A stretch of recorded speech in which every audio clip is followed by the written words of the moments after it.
Hello everyone, আসসালামু আলাইকুম। সবাই কেমন আছেন? Welcome to my channel twin babies mom blog. আজকে রান্নার ভিডিও নিয়ে চলে এলাম আপনাদের সাথে শেয়ার করতে। আজকে আমি কি রান্না করছি। আজকে পবিত্র শবে বরাত, তো বেবিরা গতকাল থেকেই বলছিল যে আম্মু চিকেন খাবো।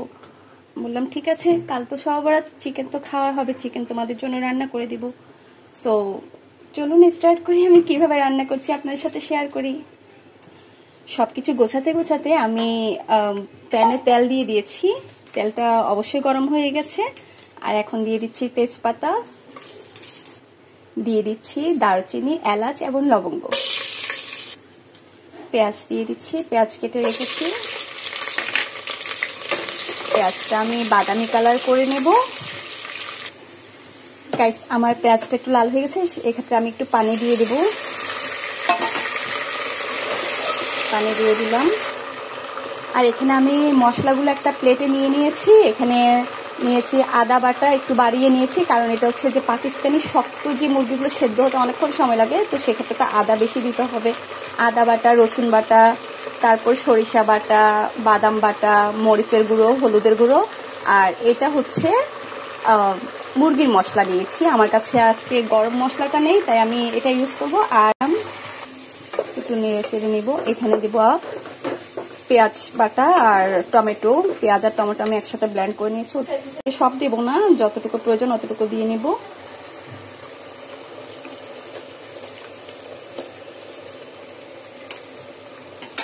তো এখন হচ্ছে আমি কষিয়ে নিব ভালো করে, একদম যতক্ষণ না তেলটা উপরে উঠে না আসে ততক্ষণ কষিয়ে নিব।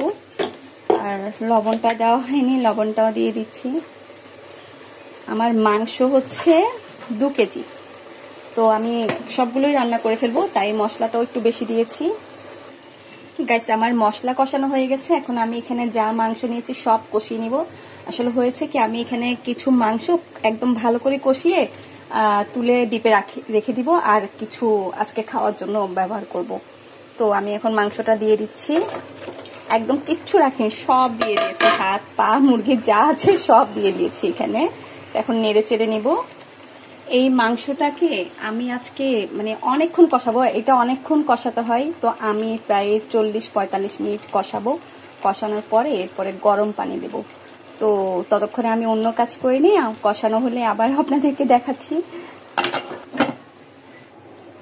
গাইস, আমার মাংসটা কষানো হয়ে গেছে। আমি প্রায় 45 মিনিট ধরে এই মাংসটা কষিয়েছি অফ স্ক্রিনে।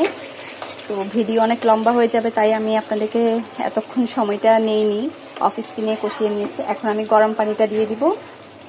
তো গরম পানি করে রেখেছি আগে থেকে। এখন নেড়ে চেড়ে আবার চুলা কমিয়ে বসিয়ে দিব, কারণ এই মাংসটা অল্প তাপে এখন সেদ্ধ করতে হবে, তাই চুলা কমিয়ে বসিয়ে দিব। গাইস, আমার মাংসটা সেদ্ধ হয়ে গেছে।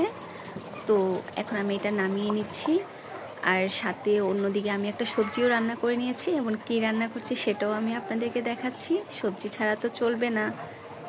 গাইস, আজকের রান্না আমার কমপ্লিট। এই যে রান্না করেছি পাকিস্তানি মুরগি, রান্না হয়ে গেছে। এরপরে রান্না করেছি ডিম দিয়ে, আলু দিয়ে, চিংড়ি মাছ দিয়ে, আর সাথে তো ভাত আছেই। আর এখানে দিয়ে দিয়েছি বিকেলের জন্য চনা সিদ্ধ করতে দিলাম। আলু আর চনাটা সিদ্ধ করতে বসিয়ে দিয়েছি। একটু হলুদ দিয়ে দেব। তো ইফতারের জন্য রেডি করছি। লবণ দিয়ে দিচ্ছি। তো এটা সেদ্ধ হয়ে গেলে আমি বিকেলের দিকে ভাজি করব, এবং চনাটা আমি কিভাবে ভাজি করব সেটাও আপনাদের সাথে শেয়ার করব।